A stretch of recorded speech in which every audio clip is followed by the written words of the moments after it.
യതി അഹം യോഗ്യ, ഞാൻ യോഗ്യനാണെങ്കിൽ, ഇത്രയായല്ലോ പ്രലോഭനായി. ആദ്യം പ്രതിബന്ധം കാണിച്ചു, പിന്നെ പ്രലോഭനം ചെയ്തു, പിന്നെ പ്രശംസിച്ചു, പോരെ? ഇനി ഇങ്ങനെ പറഞ്ഞുകൊണ്ടിരിക്കണോ?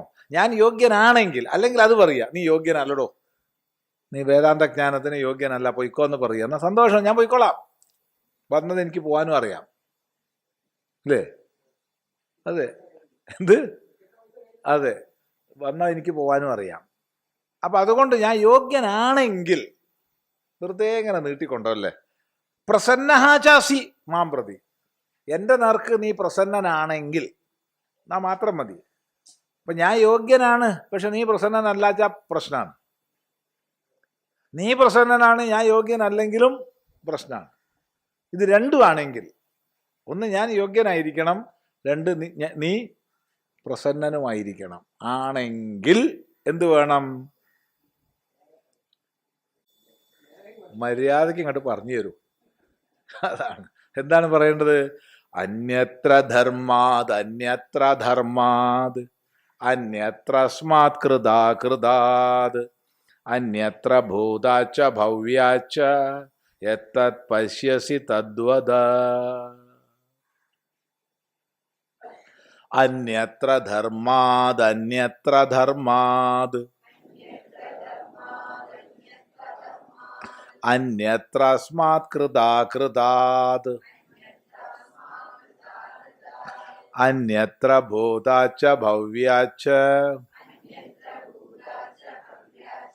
യത്തത് പശ്യസി തദ്വദ.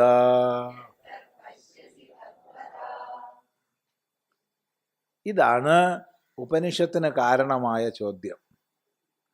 ഈ ചോദ്യത്തിലേക്ക് എത്തിച്ചത് വാസ്തവത്തിൽ യമനാണ്. നചികേതന് അധികാരം ഇല്ല എന്നല്ല, നചികേതന് അധികാരമുണ്ട്, നചികേതസ് യോഗ്യനാണ്. എങ്കിലും ഇത്ര ഉന്നതമായ ചോദ്യം ചോദിപ്പിച്ചത് ഈ ഉപദേശ. ആ ഉപദേശത്തിന് കാരണമായത് ആദ്യത്തെ ചോദ്യമാണ്.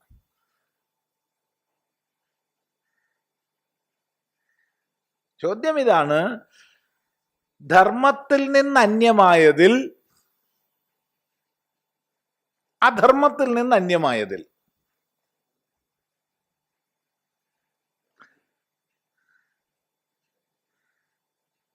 ഇവിടെ ചെയ്യപ്പെട്ടതിൽ നിന്ന് അന്യമായതിൽ, ഇവിടെ ചെയ്യപ്പെടാത്തതിൽ നിന്ന് അന്യമായതിൽ, ഭൂതത്തിൽ നിന്ന് അന്യമായതിൽ, ഭാവിയിൽ നിന്ന് അന്യമായതിൽ യത്, യാതൊന്നാണോ ഉള്ളത്? തത് പശ്യസി, അതിനെ നീ കാണുന്നു. നിനക്കറിയാമെന്ന് എനിക്കറിയാം. ഒഴിഞ്ഞു മാറാൻ പറ്റൂല അവന്. അയ്യട എനിക്ക് അറിയില്ലല്ലോ എന്ന് പറഞ്ഞ് ഒഴിഞ്ഞു മാറാൻ പറ്റില്ല. കാരണം നചികേതസ് പറയാണ്, തത് പശ്യസി, നീ കാണുന്നു അതിനെ, നിനക്കറിയാം. നിനക്കറിയാമെന്ന് എനിക്ക് മനസ്സിലായി. നിനക്കറിയാമെന്ന് എനിക്കറിയാം. തത് പശ്യസി തദ്വദ, അതിനെ അങ്ങോട്ട് പറ, അതിനെ പറഞ്ഞു തരൂ. എന്തൊരു നേരമുള്ള ചോദ്യം നോക്കൂ. ഇപ്പൊ ധർമ്മത്തിൽ നിന്നും അധർമ്മത്തിൽ നിന്നും, ഇവിടെ ചെയ്യപ്പെട്ടതിൽ നിന്നും ചെയ്യപ്പെടാത്തതിൽ നിന്നും, ഭൂതത്തിൽ നിന്നും ഭാവിയിൽ നിന്നും. അപ്പൊ അതിനെ വർത്തമാനവും വരും. ഭൂതവും ഭാവിയും പറഞ്ഞാൽ വർത്തമാനവും വന്നു.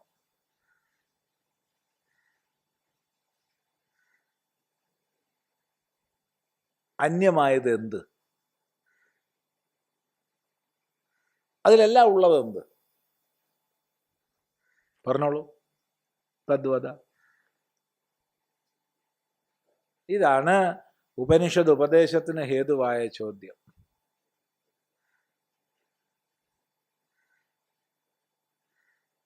ഇത് വല്ലാത്ത ചോദ്യമാണ്. നൈവ ധർമ്മീ ന ചാധർമ്മി ന ചൈവ ഹി ശുഭാശുഭി എന്ന് അനുഗീതയിൽ ഉപദേശിക്കുന്നുണ്ട് ഭഗവാൻ അർജുനനോട്. ധർമ്മിയല്ല അധർമ്മിയല്ല. അപ്പൊ സാധാരണ ലോകത്തിൽ ഒരാൾ ധർമ്മിയല്ല എന്ന് പറഞ്ഞാൽ ഉറപ്പാ എന്താണ്? അധർമ്മിയാവും. ലോകത്തിൽ അങ്ങനെയാ. അയാൾ അധർമ്മി അല്ല കേട്ടോ, എന്നാ പിന്നെന്താവും? ധർമ്മിയാവും.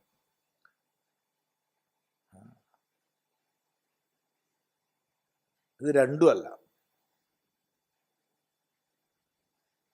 ധർമ്മത്തിൽ നിന്നും അധർമ്മത്തിൽ നിന്നും ഭിന്നമായത്.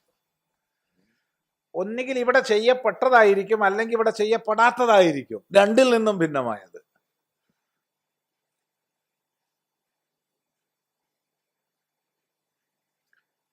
കഴിഞ്ഞതിൽ നിന്നും വരാൻ പോകുന്നതിൽ നിന്നും ഭിന്നമായത്. എന്താ അത്? എല്ലാ ദ്വന്ദ്വങ്ങൾക്കും അപ്പുറത്തുള്ള. അതെന്താന്ന് അങ്ങേക്ക് അറിയാം. അതറിയാത്ത ഒരാൾക്ക് ഇത് ഉപദേശിക്കാൻ കഴിയില്ല. ഏത്? തം ദുർദർശം ഗൂഢമനുപ്രവിഷ്ടം ഗുഹാഹിതം ഗഹ്വരേഷ്ഠം പുരാണം അധ്യാത്മയോഗാധിഗമേന ദേവം മത്വാധീരോ ഹർഷശോകൗ ജഹാതി എന്ന് ഉപദേശിക്കാൻ കഴിയില്ല.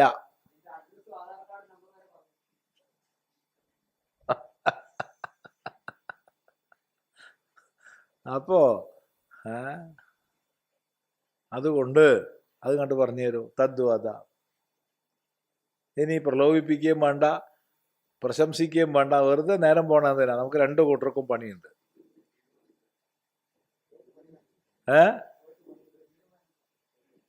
എനിക്ക് തിരിച്ചു പോകേണ്ട പണിയുണ്ട്, നിനക്ക് ആൾക്കൊണ്ടേണ്ട പണിയുണ്ട്.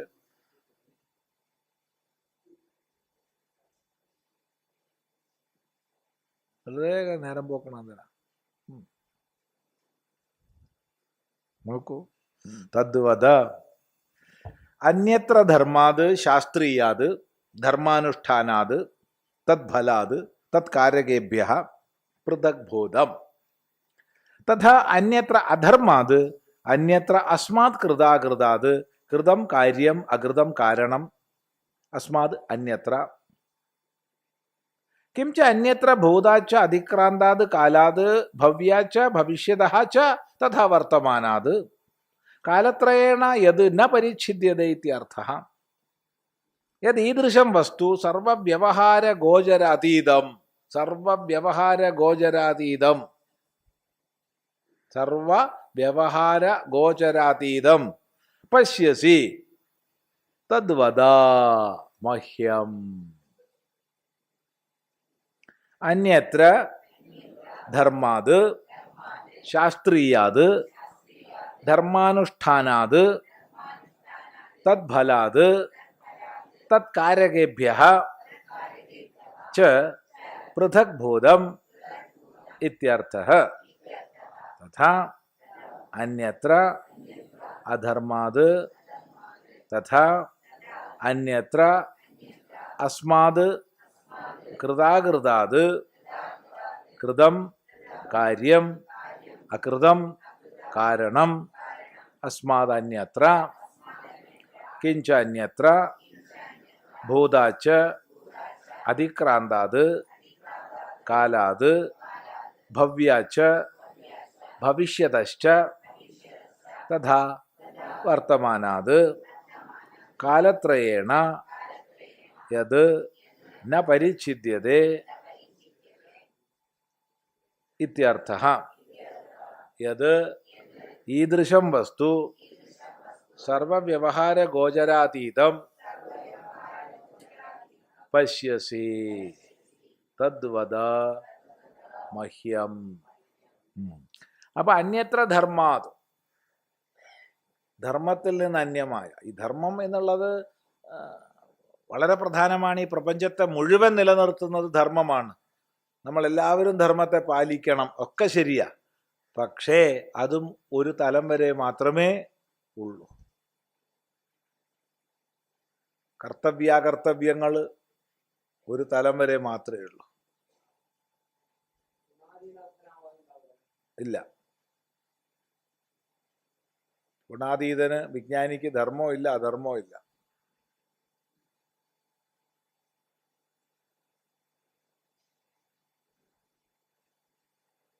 അതുകൊണ്ടാണ് ത്യജധർമ്മം അധർമ്മം ച സർവധർമാൻ പരിത്യജ്യ എന്നൊക്കെ പരമോപദേശം. അതൊന്നും ആദ്യം പറഞ്ഞു കൊടുക്കരുത്. അതൊക്കെ ആദ്യം പറഞ്ഞു കൊടുത്താൽ നാട് മുഴുവൻ അപകടമാവും.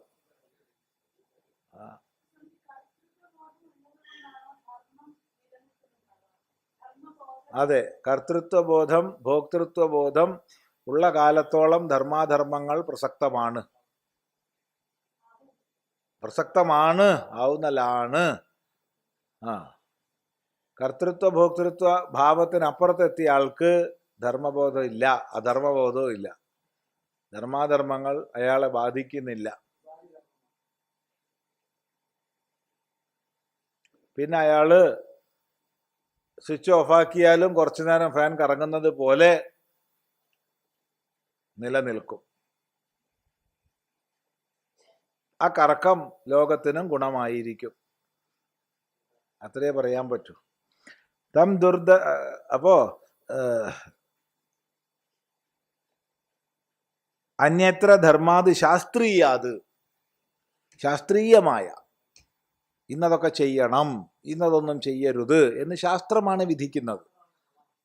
അങ്ങനെയുള്ള ശാസ്ത്രീയമായ ധർമ്മത്തിൽ നിന്ന് അന്യമായ അനുഷ്ഠാനാത് തദ്ഫലാത്, അപ്പോൾ ശാസ്ത്രീയമായ കർമ്മങ്ങൾക്കൊക്കെ ഫലമുണ്ട്, ആ ഫലത്തിൽ നിന്ന് അന്യമായ, അപ്പോൾ സ്വർഗം തുടങ്ങിയവ, ദേവലോകം തുടങ്ങിയവ, പിതൃലോകം തുടങ്ങിയവ, ഈ ലോകം തുടങ്ങിയവ ഒക്കെ ധർമ്മത്തിൽപ്പെട്ടതാ. അതിൽ നിന്നൊക്കെ ഭിന്നമായ തത് കാരകേഭ്യ, ഏത് ക്രിയ ചെയ്യണമെങ്കിലും അതിന് കാരകങ്ങളുണ്ട്. ഇന്നതിനെ കൊണ്ട് ചെയ്യുക, ഇന്നതിനായിക്കൊണ്ട് ചെയ്യുക, ഇന്നതിൽ നിന്ന് ചെയ്യുക, അങ്ങനെയുള്ളത് ഏത് ക്രിയയ്ക്കും ഉണ്ട് കാരകങ്ങൾ. കാരകങ്ങളെ 6 വിഭക്തി കൊണ്ട് പറയും. ഒന്ന് ഞാൻ, കർത്താവ് ആര്, 2 എന്തിനായിക്കൊണ്ട്, ദ്വിതീയ, എന്തിനെ കൊണ്ട് തൃതീയ, എന്തിനായിക്കൊണ്ട് ചതുർത്ഥി, എന്തിൽ നിന്ന് പഞ്ചമി, എന്തിൽ സപ്തമി. ഇത്രയും കാരകങ്ങളുണ്ട്. ഇതിൽ നിന്നൊക്കെ ഭിന്നമായത് എന്ത്? ഇതിൽ നിന്നെല്ലാം ഭിന്നമായത് എന്ത്? തഥാ അന്യത്ര അധർമാത്, എന്നാ പിന്നെ ധർമ്മത്തിൽ നിന്ന് അന്യമായാൽ അധർമ്മത്തിൽ നിന്നും അന്യമായത്. തഥാ അസ്മാത് കൃതാകൃതാത്, കൃതം കാര്യം അകൃതം കാരണം. കൃതം എന്ന് പറഞ്ഞാൽ ചെയ്യപ്പെട്ടതാണ്, അകൃതം ചെയ്യപ്പെടാത്തതാണ്. അപ്പൊ ചെയ്യപ്പെട്ടതിൽ നിന്നും ചെയ്യപ്പെടാത്തതിൽ നിന്നും അന്യമായ, കാര്യത്തിൽ നിന്നും കാരണത്തിൽ നിന്നും അന്യമായ, കാര്യകാരണ ബന്ധത്തിനപ്പുറത്തുള്ള. ലോകത്തിൽ സാമാന്യമായിട്ട് എല്ലാത്തിനും ഒരു കാര്യകാരണ ബന്ധം ഉണ്ടാവും, അതിനപ്പുറത്തുള്ള.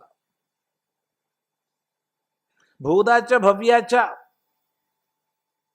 അതിക്രാന്താത് കാലം, അത് കഴിഞ്ഞുപോയ കാലം ഭൂതം, ഭവിഷ്യത വരാൻ പോന്ന കാലം ഭവ്യം.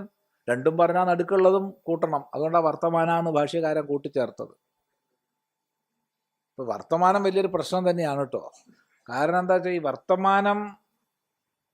വർത്തമാനത്തിൽ വാ പറയുമ്പോഴത്തേക്ക് അത് ഭൂതായി പോയില്ലേ? ഇല്ല,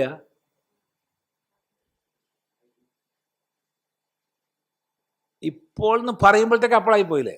ഇല്ല. ഈ കാലപ്രവാഹം അങ്ങനെയല്ലേ.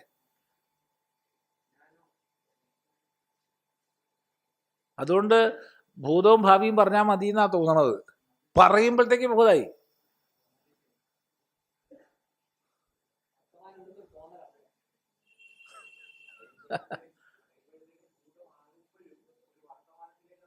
കടക്കുന്നുണ്ട്. അത് നിരന്തര പ്രവാഹമാണ്. ഇങ്ങനെ കാലത്രയത്താലും 3 കാലത്താലും പരിച്ഛേദിക്കപ്പെടാത്തത് എന്താണോ, യദീദൃശം വസ്തു സർവവ്യവഹാരഗോചരാതീതം, അതാണ് അടിവരയിടേണ്ടത്. സർവവ്യവഹാരഗോചരത്തിനും അതീതമായ സത്യത്തെ പശ്യസി, നീ കാണുന്നു. എങ്ങനെയാ ഞാൻ കാണുന്നു? നിനക്കറിയാം, എനിക്കറിയാം. അതിനെ നീ കാണുന്നു, നിനക്കതറിയാമെന്ന് എനിക്കറിയാം. വല്ലാത്തൊരു വാക്കാണ് പശ്യസി എന്നുള്ളത്. നീ കാണുന്നു, എനിക്കറിയില്ല എന്നൊന്നും പറഞ്ഞ് ഒഴിഞ്ഞു മാറാൻ പറ്റില്ല. പശ്യസി, നിനക്കറിയാം. തദ്വത, അത് പറഞ്ഞു തരൂ. മഹ്യം, എനിക്ക്. തദ്വത, അതിനെ പറഞ്ഞു തരൂ. അതിനെനിക്ക് പറഞ്ഞു തരൂ. ആ ഇത്യേവം പൃഷ്ടവതേ മൃത്യു ഉവാച. ഇനിയിപ്പോൾ പ്രശംസയോ പ്രലോഭനോ പരീക്ഷണമൊന്നും ആവശ്യമില്ല, യോഗ്യൻ തന്നെ. ഗുരുനാഥനും വളരെ പ്രസന്നനാണ്. ഇത്രയും യോഗ്യനായ ഒരാളെ കണ്ടാൽ പ്രസന്നനാവില്ലേ? ആവും ഇല്ല? മിടുക്കനായ ഒരു ശിഷ്യനെ കണ്ടാൽ ഗുരുവിനൊരു പ്രസന്നത ഉണ്ടാവും. ചിലരെ കണ്ടാൽ തന്നെ അല്ലേ അങ്ങനെ ഉണ്ടാവില്ലേ? ഒന്ന് രക്ഷപ്പെട്ടാൽ മതിയും തോന്നും. ഇത് പ്രസന്നനായി, അതാണ് വളരെ പ്രസന്നനായി. ശിഷ്യൻ യോഗ്യനായി, രണ്ടും ഒത്തു. അപ്പൊ മൃത്യുവാച, മൃത്യു പറഞ്ഞു പൃഷ്ടം വസ്തു. എന്താ പറഞ്ഞത്? പൃഷ്ടം വസ്തു, ചോദിച്ച വസ്തുവെ, പൃഷ്ടമായതിനെ ചോദിച്ചതിനെ പറഞ്ഞു. വിശേഷണാന്തരം ച വിവക്ഷൻ, നേർക്കല്ല, വിശേഷണാന്തരത്തെ ചേർത്തിട്ടാ പറയുന്നത്. ചോദിച്ച വസ്തുവെ, നചികേതസ് ചോദിച്ച വസ്തുവെ വിശേഷണാന്തരത്തെ ചേർത്തുകൊണ്ട് പറഞ്ഞു. നേർക്ക് പറയാൻ പറ്റില്ല. ഇത്യേവം പൃഷ്ടവത്തെ മൃത്യു ഉവാച പൃഷ്ടം വസ്തു വിശേഷണാന്തരം ച വിവക്ഷൻ. വിശേഷണാന്തരത്തെ പറയുവാൻ ഇച്ഛിച്ചിട്ട് പറഞ്ഞു. കാരണം വാക്കുകൊണ്ട് പറയാൻ പറ്റാത്തതാണ് സത്യം. ധർമ്മത്തിനും അധർമ്മത്തിനും, ഭൂതത്തിനും ഭവ്യത്തിനും, കാര്യത്തിനും കാരണത്തിനും അപ്പുറത്തുള്ള സത്യത്തെ എങ്ങനെയാ വാക്കുകൊണ്ട് പറയുക? പറ്റില്ല. അപ്പൊ വാക്കുകൊണ്ട് അല്ലാണ്ട് പറയാൻ പറ്റുമോ? അതുമില്ല. വാക്കുകൊണ്ട് പറയാൻ പറ്റില്ല, വാക്കുകൊണ്ടല്ലാതെ പറയാനും പറ്റില്ല. അപ്പോൾ സൂക്ഷ്മമായ ചില വിശേഷണങ്ങൾ എടുത്തുകൊണ്ട് പറഞ്ഞു. എന്താ പറയണത് നോക്കൂ. സർവേ വേദാ യത്പദമാമനന്തി തപാംസി സർവാണി ച യദ്വദന്തി യദിച്ഛന്തോ ബ്രഹ്മചര്യം ചരന്തി തത്തേ പദം സംഗ്രഹേണ ബ്രവീമി. ഓം ഇത്യേതത്. സർവേ വേദാ യത്പദമാമനന്തി തപാംസി സർവാണി ച യദ്വദന്തി യദിച്ഛന്തോ ബ്രഹ്മചര്യം ചരന്തി തത്തേ പദം സംഗ്രഹേണ ബ്രവീമി. ഓം ഇത്യേതത്. സർവേ വേദാഹ യത്പദമാമനന്തി, എല്ലാ വേദങ്ങളും യാതൊരു പദത്തെയാണോ വിശദീകരിക്കുന്നത്,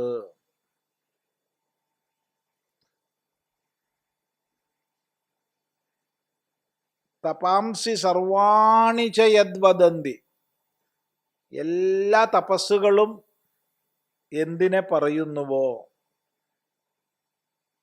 യദിച്ഛന്തോ ബ്രഹ്മചര്യം ചരന്തി, എന്തിനെ ആഗ്രഹിച്ചിട്ട് ബ്രഹ്മചര്യ സാധനയിൽ കഴിയുന്നുവോ, തത്പദം, ആ പദത്തെ, സംഗ്രഹേണ, ചുരുക്കമായിട്ട്, ബ്രവീമി, ഞാൻ നിന്നോട് പറഞ്ഞു തരുന്നു. ഓം എന്നുള്ളതാണത്. കഴിഞ്ഞു. ഇതാണ് വിശേഷണാന്തരം വിവക്ഷൻ. അപ്പൊ എന്താ ഈ ചോദ്യം? എന്തായിരുന്നു? അന്യത്ര ധർമാത് അന്യത്ര ധർമാത് അന്യത്ര അസ്മാത് കൃതാകൃതാത് അന്യത്ര ഭൂതാച്ച ഭവ്യാച്ച എത്തത് പശ്യസി തദ്വദാന്ന ചോദ്യം. എന്നതിന് ഉത്തരം ഓം. കഴിഞ്ഞു. ചോദ്യം വലിയ ചോദ്യമാണ്, ഉത്തരം ഒരൊറ്റ ശബ്ദം ഓം.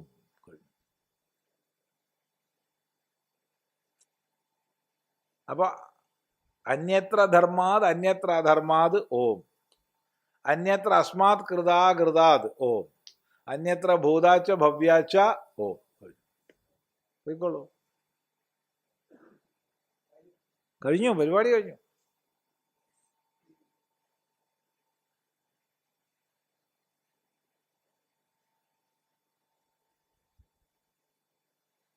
ഇതാണ് സകല വേദങ്ങൾ ഉപദേശിക്കുന്നത്. ഇതാണ് എല്ലാ തപസ്സുകളുടെയും ലക്ഷ്യം. ഇതാണ് എല്ലാ ബ്രഹ്മചര്യാദി സാധനകളുടെയും ലക്ഷ്യം. ഓം.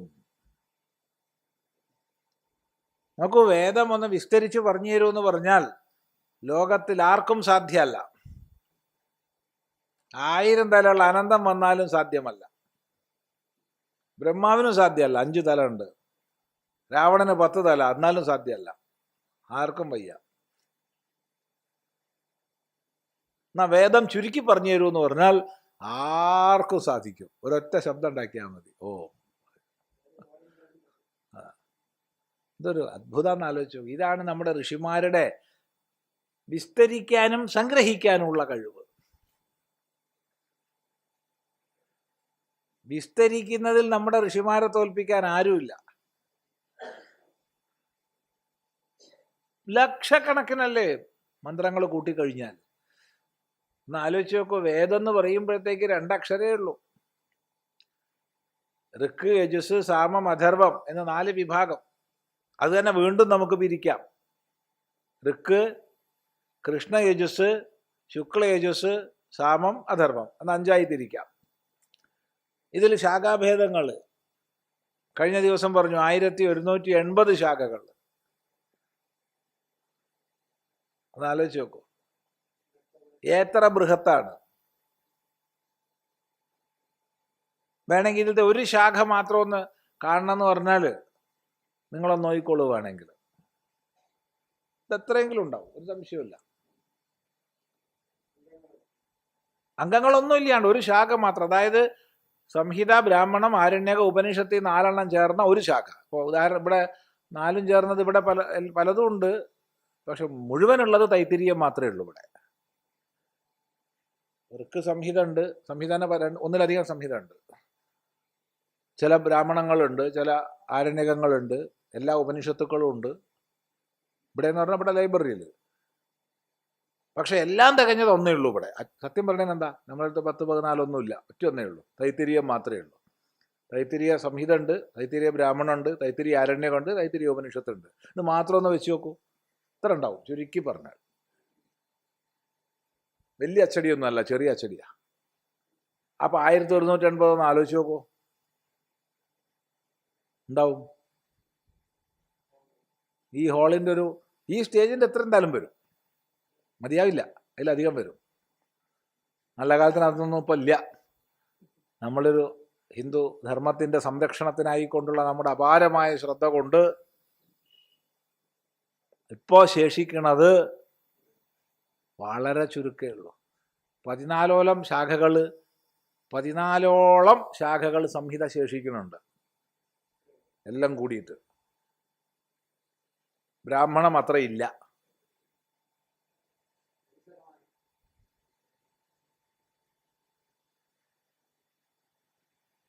ആലോചിച്ച് നോക്കൂ. ആരണ്യകവും അത്രയൊക്കെ തന്നെയുള്ളൂ. ഉപനിഷത്ത് ഒരു 100 ചില്ലാനുണ്ട്. ബാക്കിയൊക്കെ പോയി എന്ന് ഉറപ്പിച്ച് പറയണ്ട കേട്ടോ. കാരണം ഇപ്പോഴും വായിക്കാൻ കഴിയാത്ത ലക്ഷക്കണക്കിന് ഗ്രന്ഥങ്ങളുണ്ട്. വായിക്കാൻ ഇന്നും മനുഷ്യൻ അറിയാത്ത, ലിപി ഏതാണെന്നറിയാത്ത, ഇപ്പൊ ബ്രാഹ്മിയല്ല, ശാരദയല്ല, ഇതൊക്കെയാണല്ലോ പ്രാചീന ലിപികൾ. അല്ലാത്ത ലിപികൾ എന്താന്ന് വായിക്കാൻ പോലും അറിയാത്ത ലക്ഷക്കണക്കിന് പുസ്തകങ്ങളുണ്ട്. പക്ഷെ ഒക്കെ പ്രിസർവ് ചെയ്ത് വെച്ചിട്ടുണ്ട്. ഏത് ഉപനിഷത്ത് ധാരാളം കിട്ടും.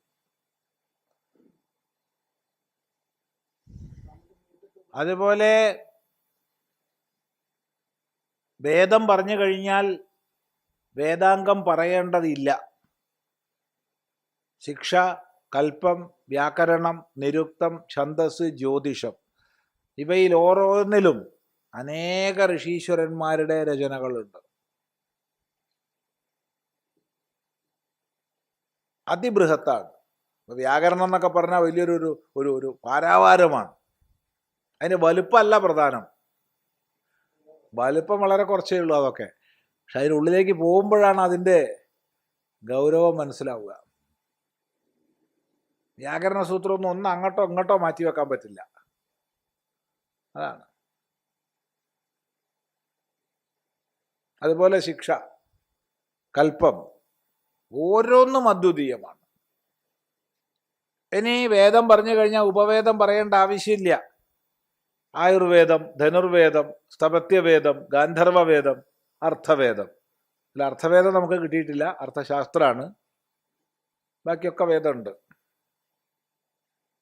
എന്താ കഥ? എത്ര ഋഷിമാരുടെ രചനകളാണ്, എന്തെല്ലാം അറിവുകളുടെ സമാഹാരമാണ്. ഒന്നുമില്ലെങ്കിൽ, ഇതൊന്നും വായിച്ചില്ലെങ്കിൽ പോലും ഇതിനെപ്പറ്റിയൊക്കെ ഒരു ദൂരക്കാഴ്ച ഉണ്ടെങ്കിൽ പോലും നമുക്ക് അഭിമാനിക്കാം. ഞാൻ ഹിന്ദുവാണ്, അഭിമാനിക്കാം.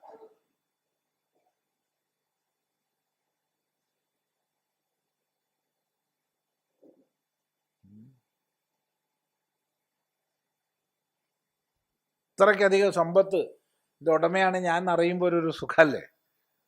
ഞാൻ മോശക്കാരനാണ്. എന്നിട്ട് എവിടുന്ന ഈ അപകർഷത ഹിന്ദുവിന് വരുന്നത്? എല്ലാത്തിനും ബാക്കോട്ട് പോയി, എന്നെ ഒന്നിനും കൊള്ളൂല്ലേ, ഞാനൊരു പാവാണ്.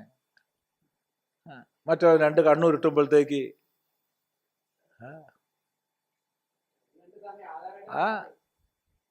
എന്തത്? ഇന്നാണ് പോലീസ് സ്റ്റേഷനിൽ വിളി. നിങ്ങളുടെ വിദ്യാലയത്തിൽ പാദപൂജ ചെയ്തിട്ടുണ്ടോ? മറുപടി ഉണ്ട്. ഞങ്ങൾ ഭാരതീയ സംസ്കൃതിയെ പോഷിപ്പിക്കാൻ വേണ്ടിയുള്ള വിദ്യാലയമാണ്. സാറിന് വരാം, രാവിലത്തെ പ്രാർത്ഥനാ സഭയിൽ വന്നിരിക്കാം. അല്ലാണ്ടെന്താ? വേറെന്താ? പേടിയാ? അയ്യോ, ഞങ്ങൾ കാല് പൂജിക്കൂലേ? പിന്നെ കാലല്ലാണ്ട് തലയാ പൂജിക്കുക?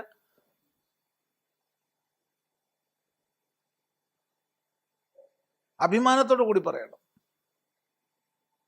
അവൻ്റെ ഇവൻ്റെ കണ്ണുരുട്ടൽ കാണുമ്പോഴത്തേക്ക് തല താഴ്ത്തേണ്ടവരല്ല നമ്മൾ.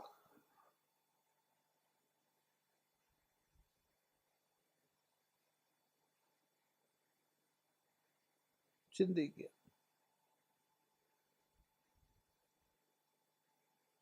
എല്ലാ സ്കൂളിലും വിളിക്കുക പാവങ്ങൾ. അവരുടെ ഡ്യൂട്ടി ചെയ്യല്ലേ, അവർ പാവം, അവരെന്ത് ചെയ്യാനാ? അവർക്ക് മുകളിൽ നിന്നുള്ള നിർദ്ദേശമാണ്. എല്ലാ സ്കൂളിലും വിളിച്ച് ചോദിക്കണം, പാദപൂജ ചെയ്യുന്നുണ്ട്. കഞ്ചാവ് അടിച്ചിട്ടുണ്ടോ എന്ന് ചോദിക്കണ്ട, ആരെങ്കിലും കുത്തി കൊന്നിട്ടുണ്ടോ എന്ന് ചോദിക്കണ്ട. അതൊന്നും ബാലാവകാശ വിഷയത്തിൽ വരില്ല.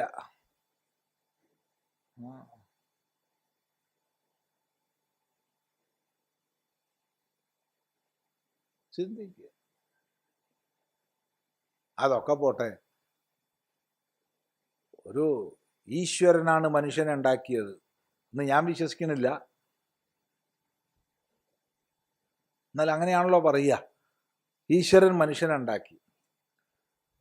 അപ്പോൾ ഈശ്വരൻ വിവരമുള്ള ആളാണോ വിവരമില്ലാത്ത ആളാണോ?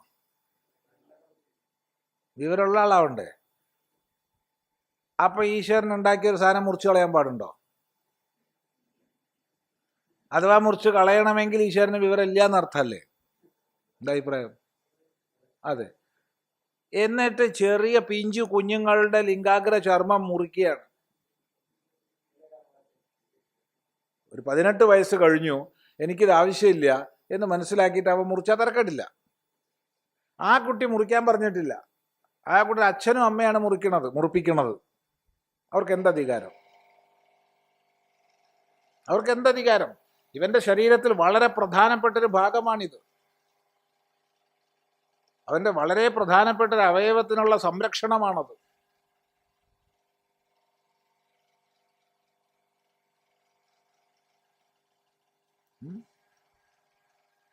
അതിലുപരിയായിട്ട് അവൻ വലുതായി കഴിഞ്ഞാൽ അവന്റെ ലൈംഗിക സുഖത്തിനുള്ളൊരു ഉപാധിയാണത്. അത് ചെറുപ്പത്തിലെ മുറിച്ചു കളയുക. ഒരു പ്രശ്നം ആർക്കും ഇല്ല, ഒരു ബാലാവകാശ കമ്മീഷനും ഇല്ല, ഒരു പോലീസും ഇല്ല, ഒന്നുമില്ല, ആർക്കും മുറിക്കാം. ഇവിടെ ലളിതമായൊരു ചോദ്യം നമുക്കുണ്ട് സമൂഹത്തോട് ചോദിക്കാൻ. ഒരു ഡോക്ടർ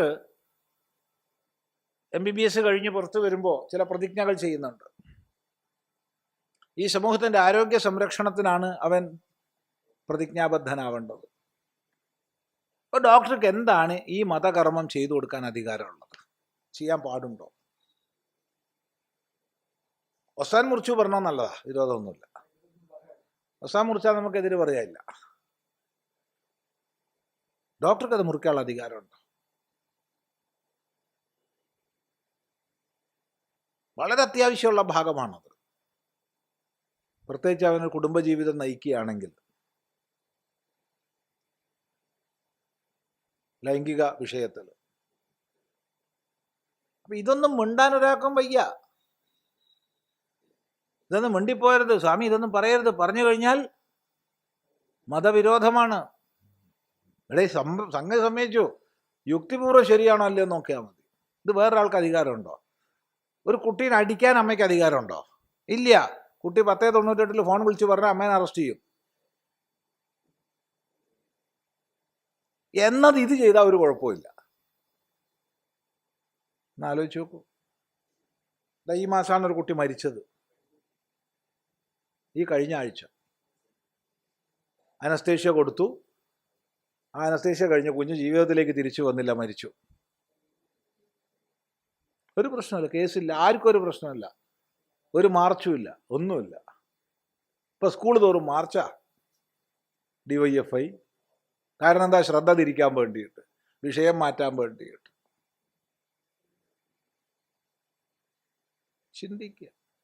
ചിന്തിച്ചാൽ നല്ലത്. ഇരിക്കട്ടെ, നമുക്ക് വിഷയത്തിലേക്ക് തിരിച്ചു വരാം. ഇതൊന്നും വായിച്ചില്ലെങ്കിൽ തന്നെ, ഇതൊക്കെ ഒന്ന് അറിഞ്ഞാൽ തന്നെ നമുക്ക് അഭിമാനിക്കാം, ഞാൻ ഹിന്ദുവാണ്. ഈ വേദങ്ങൾ മുഴുവൻ വിസ്തരിക്കുന്ന വിഷയങ്ങളെ പറഞ്ഞാൽ തീരില്ല. ചുരുക്കിയാലോ, സർവേ വേദാഹ യത് പദമാമനന്തി തത് ഓം. അത് ഓംകാരമാണ്. ഓംകാരത്തെയാണ് വേദങ്ങൾ വിശദീകരിക്കുന്നത്.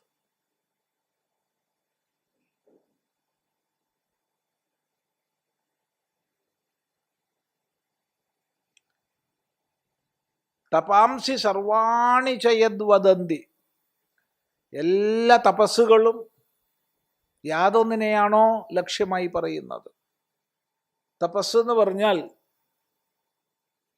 മനസ്സേന്ദ്രിയാണാം ച ഹൈകാഗ്ര്യം പരമം തപ. മനസ്സിനെയും ഇന്ദ്രിയങ്ങളെയും ഏകാഗ്രതയുള്ളതാക്കുന്നതാണ് തപസ്.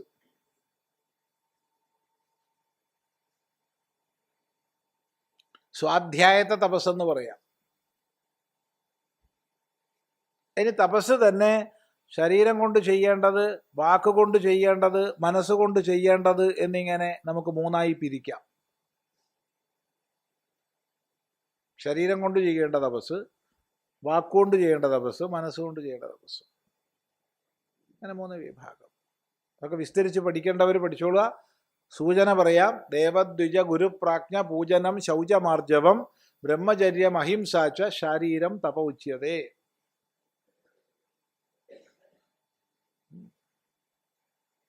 അനുദ്വേഗകരം വാക്യം സത്യം പ്രിയഹിതം ചെയ്ത് സ്വാധ്യായാഭ്യസനം ചെയ്വ വാങ്മയം തപ ഉച്യതേ. മനപ്രസാദ സൗമ്യത്വം മൗനമാത്മവിനിഗ്രഹ ഭാവസംശുദ്ധിരിത്യേത തപോ മാനസമുച്യതേ. അങ്ങനെ 3 തപസ് നമുക്ക് പിരിക്കാം. ഈ തപസ്സുകളൊക്കെ തന്നെ എന്തിനെയാണോ ലക്ഷ്യമാക്കുന്നത്? തപാംസി സർവാണി ചയദ്വദന്തി.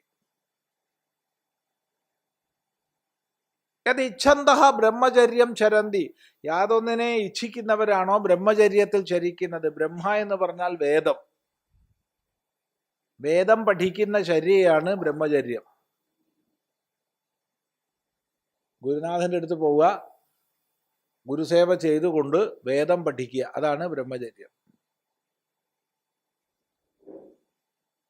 അതിനാവശ്യമായ ജീവിത ചിട്ടകൾ പാലിക്കുക, ഇന്ദ്രിയ സംയമം ചെയ്യുക, ലൈംഗിക ചേഷ്ടകളിൽ വ്യാപരിക്കുന്നില്ല. ഇതൊക്കെ ചേർന്നതാണ് ബ്രഹ്മചര്യം. ഉയർന്ന അർത്ഥത്തിൽ ബ്രഹ്മചര്യം ബ്രഹ്മനിഷ്ഠയാണ്, അതിവിടെ പറയണ്ട. ഈ സാധനങ്ങളൊക്കെ തന്നെ എന്തിനു വേണ്ടിയാണോ ചെയ്യുന്നത്, ഈ ശാസ്ത്രങ്ങളൊക്കെ തന്നെ എന്തിനെയാണോ വിശദീകരിക്കുന്നത്, തത്പദം, ആ പദത്തെ, ആ സ്ഥാനത്തെ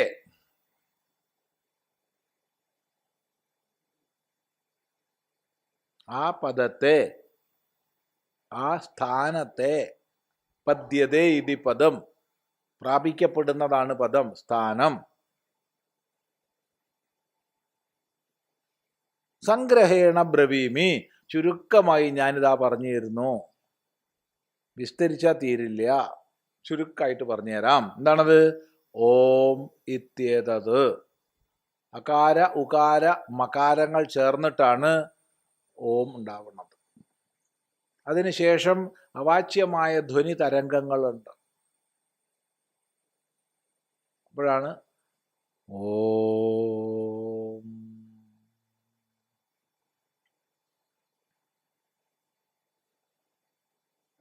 അകാരം കൊണ്ട്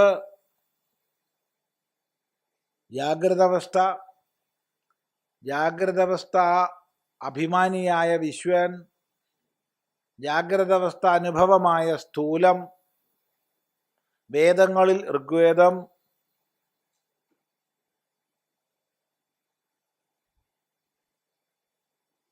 ഊർധ്വലോകങ്ങൾ തുടങ്ങി അനേക ത്രിത്വത്തിൽ ഒന്നിനെ അർത്ഥമാക്കും. ഉകാരം കൊണ്ട് സ്വപ്നാവസ്ഥ, സ്വപ്ന അനുഭവിയായ തൈജസൻ, സ്വപ്ന മേഖലയായ സൂക്ഷ്മം, യജുസ് തുടങ്ങി അനേകാർത്ഥങ്ങൾ. മകാരം കൊണ്ട് സുഷുപ്തി, പ്രാജ്ഞൻ, കാരണം, സാമം, ഇങ്ങനെ അർത്ഥമാക്കും.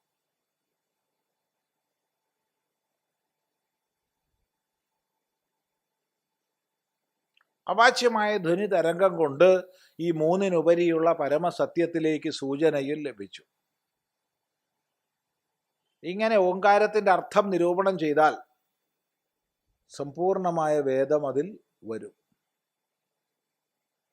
അതുകൊണ്ട് ഓം ഇതി ബ്രഹ്മ, ഓം എന്ന് പറഞ്ഞാൽ ബ്രഹ്മമാണ് എന്ന് മാത്രമല്ല, ഏതദ്വൈ സത്യകാമ പരം ച അപരം ച ബ്രഹ്മയതോങ്കാരഃ എന്നും വേദം പറയുന്നുണ്ട്. അല്ലയോ സത്യകാമ, പരബ്രഹ്മവും അപരബ്രഹ്മവും ഓങ്കാരമാണ്, രണ്ടും പോരെ, പിന്നെന്ത് വേണം? ഈ ഓങ്കാരത്തിന്റെ ഉച്ചാരണം തന്നെ മംഗളമാണ്.